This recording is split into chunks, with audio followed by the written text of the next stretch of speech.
I'm Lisa, and I'm the mom half of this duo. And I'm Shada. I'm Lisa's daughter. And welcome to Two Peas in a Plot, our little corner of the internet where we talk all things books. We read across genres and love everything from underrated gems to longtime favorites. And just a quick heads up, while we try to avoid spoilers, we do talk about what we liked or didn't. So there might be a few light spoilers along the way just to give you some context.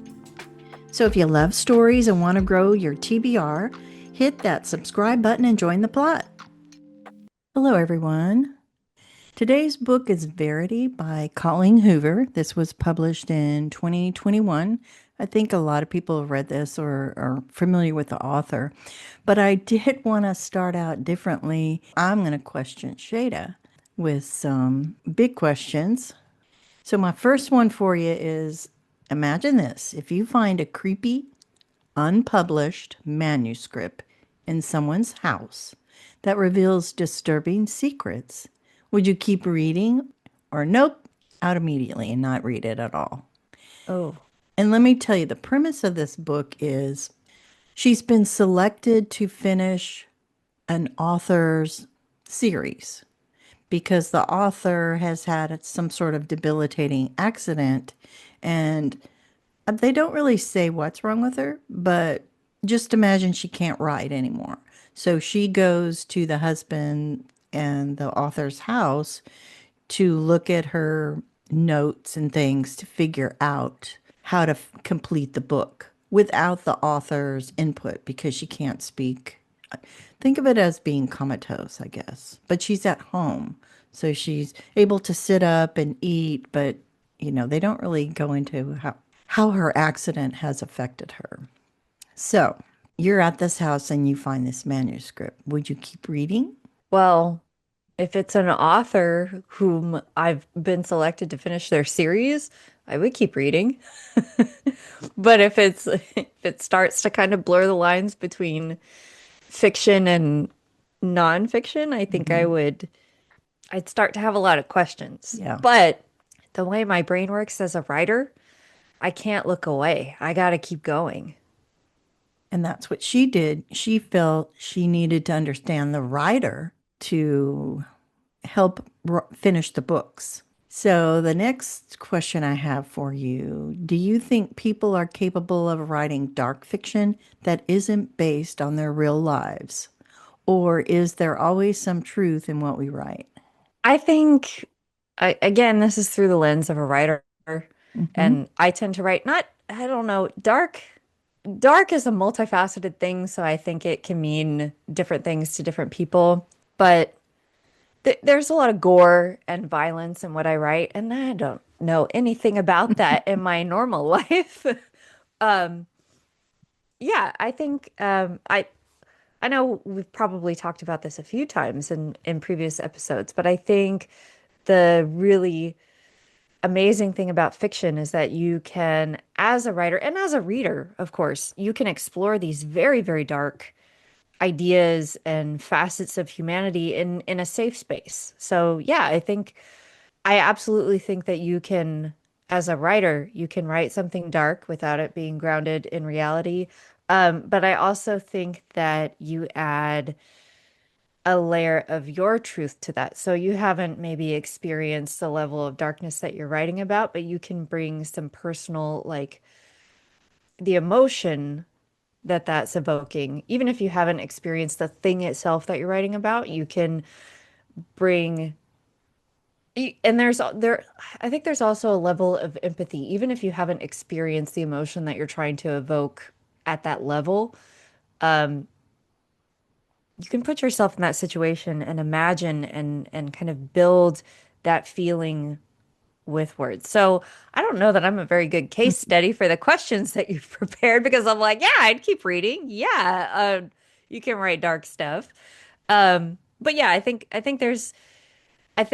even if writers haven't experienced exactly what they're writing about, the human condition is such that you can still bring a lot of emotional truth to those things, even if you haven't experienced them directly yourself. Well, it all sounds perfect the way you're going, but I've also chose these questions because you are a writer. That's Oh, okay. your Well, that works. yeah. And it kind of blends in with the story too because she's a writer and she's at this author's house. So you can give a different perspective versus me. I can barely speak the English word sometimes. I make up my own I like your vocabulary. words. I You like like my your own. words? Yeah, I like your words. Okay, so if you were dating someone and moved into their house and their comatose wife was living upstairs, would you stay? I know. No, I don't think so. I think that would start giving me Jane Eyre vibes, the woman in the Oh, attic. yeah. Yeah. And I guess like I saw a news piece years ago. Well, I don't know. It was semi-recent, but a a woman became the primary caretaker of her ex-husband, I think after he had an accident. And then so they have a completely different relationship at that point, and she ended up getting remarried. And both she and her new husband are her ex-husband's caretakers, and they both love him in their own way. And I think so. Mm, If it were a very, I think I would still that even in that real situation, mhm, that takes a lot of strength to do.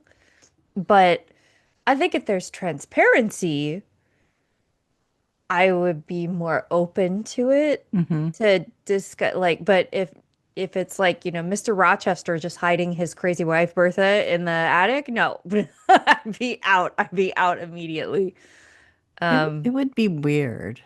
I yeah. don't know that I'd even get involved in someone who had that Yeah. situation. We need to talk about it a lot. Yeah. And I still don't know that I would be like, yeah, this is okay. I think I'd have to be friends with the person for a very long time before that romance Yeah. came. Just maybe a special situation if it really, like you said, happens. Okay, let's see. My next question for you is, do you think you'd rather know the disturbing truth about someone, even if it ruins your life? Or stay in the dark if it keeps things simple? Ooh. I guess you have to put yourself in a romantic situation. Would you would you want to know the person you were dating had some I can't think of the word. Sword is what I'm thinking of. Torrid past? Yeah, I feel like I would want to know that. I Like, don't think anybody's worth it to not know that information. You know what I mean? yeah. I think, Like, or stay in the dark. I'm not a stay in the dark person. Not yeah, unless I can keep you out of my life. there was, again, I'm thinking of news pieces. I know there was Hmm. one, I'm conflating two. There was one that was a lot less like, I don't know if she ended up turning her dad in, but she and her parents were just sitting there. I guess she was in like her 30s already, and her parents were older. They were sitting there watching TV, and then her dad just turns to her and her mom, and he's like, "Well, ladies, I have something to tell you." And he basically tells them his name isn't what they thought it was all his life, and that he's been on the run from the cops since he was 19 because he worked at a bank, and basically he non-violently robbed this bank because he worked there. So he basically just kind of snuck in, took a bunch of money and left and went missing and was on like not like the most wanted list, but cops were still looking for him, and it had been like 40 or 50 Oh my years. goodness. And he got arrested after he told his he was like, "You can't look into this." And of course the daughter was like, "I had to look into it." Like she told Yeah. them what his actual name was. And that, I mean, I don't know that it ruined his life, but I can see the kind of feeling compelled to, I gotta know. Like what I may not act on it, but I gotta know. Right. And And then there was another one that I was thinking of that was not as like that felt the thing about the guy robbing the bank and like sneaking away, like he didn't have any weapons, he didn't hurt anyone. I mean, like perhaps he hurt the bank financially, but he didn't actually hurt anyone. But then there was another one where this woman was reflecting on her childhood and how they would move around a ton and I think her dad was not a great dad. And she started kind of looking into news pieces around the times that they were in certain places. And she was like, oh, murders were happening here. And then we left. So I don't know if her dad had already passed away or if I don't think he was in jail for something else. I think maybe he had already passed away or he was just very, very old. And one unsolved murder in particular, she knew she was like, we were there. We left very shortly after this. So she called the police department and she was like, I think my dad did this. And they were able to get a DNA sample from him. Oh, so I guess, yeah, I guess he was still Mhm. alive. They were able to get a DNA sample from him. Yeah, I think he sent it. He was like, okay. I guess he thought because it had happened so long ago that they couldn't have DNA evidence against him. But no, it was him. And he Mm. probably killed many other people too, as as they moved around. And I don't, and again, I think you were kind of taken aback. You're like, oh, ruined your life if you find it out. I feel like that's a continuum. Like I think I would rather know a big Mhm. secret and have it mess things up for the time being. Right. But I don't think that completely ruins your life. Yeah. I think it ruins the situation at the time and you have to Yeah, get over it. yeah, But yeah, I'm like you. I want to know right away. yeah. And I'll explain. Well, I don't know that I can explain in the recording that we're doing about what happened. You could just tell me. You could just tell me later. Yes, I'm going to tell you later. Yeah. So, my next question is not a big one is what would freak you out more? A haunted house or a perfectly normal house with really messed up people in it? Um, Probably the latter. Yeah, Really messed up that's people. an easy one. Yeah, I I think figure a so too. haunted house it would freak me out, but I could handle it. Yeah, But messed up people, no, you can't. no, There's you can't no. get rid of them or Yeah, change them.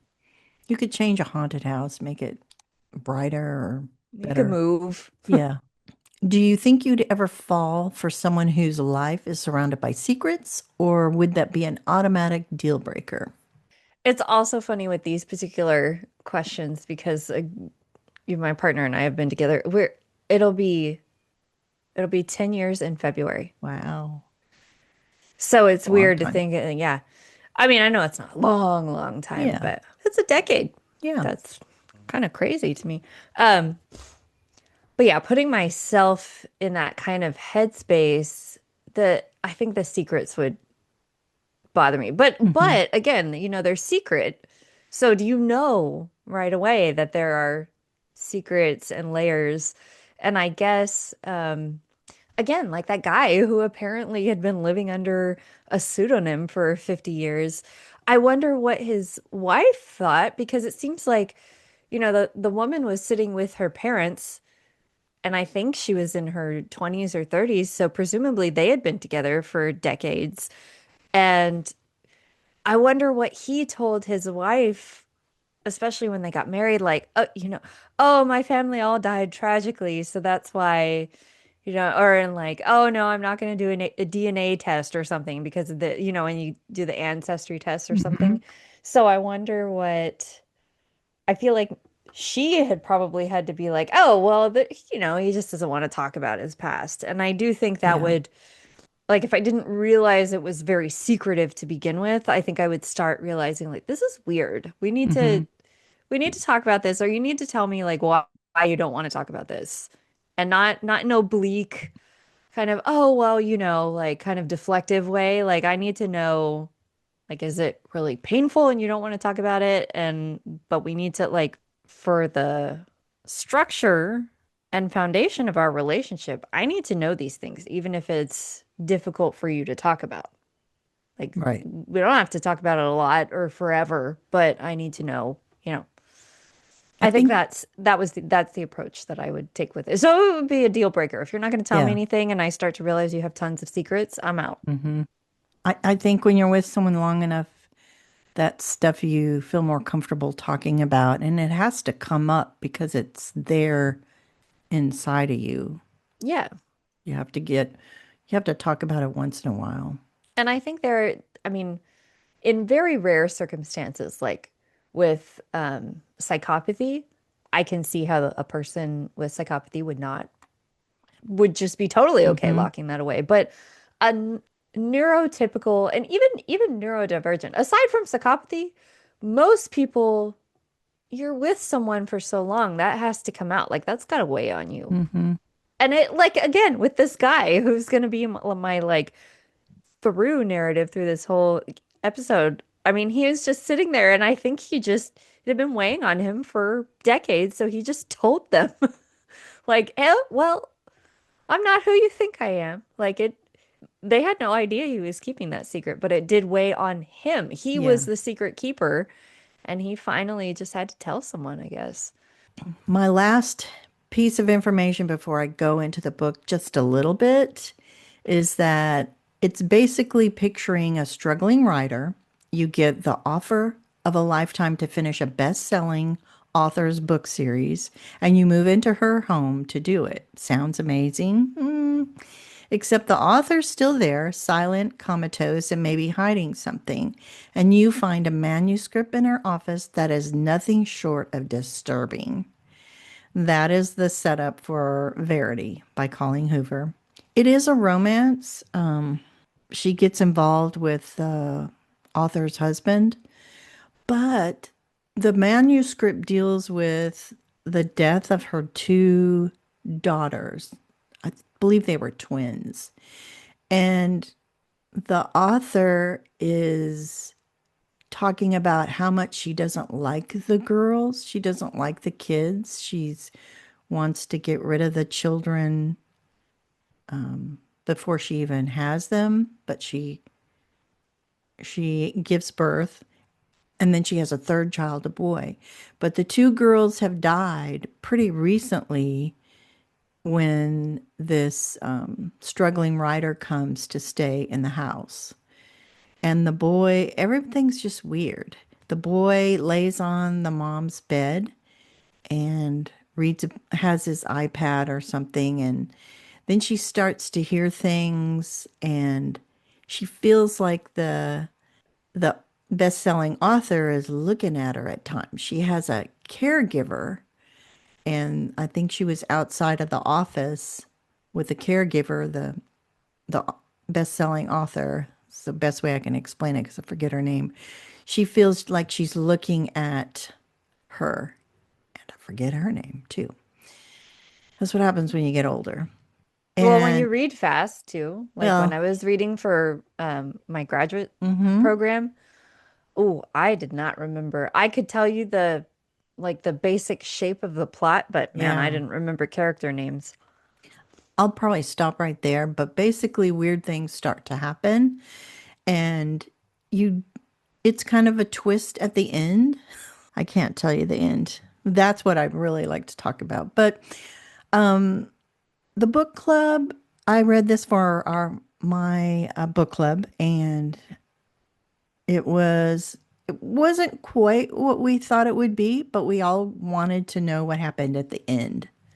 So it was a twisty ending. But some of the questions that I've talked about with Shada and Shada's answered, those you might, if you haven't read the book, would pertain to this book. And if you already read it, then you know what we're talking about this story. It was weird. I mean, I read Kill for Me, Kill for You, and that was more straightforward to me. But this was a little, I wasn't sure who was the bad person, what was really going on.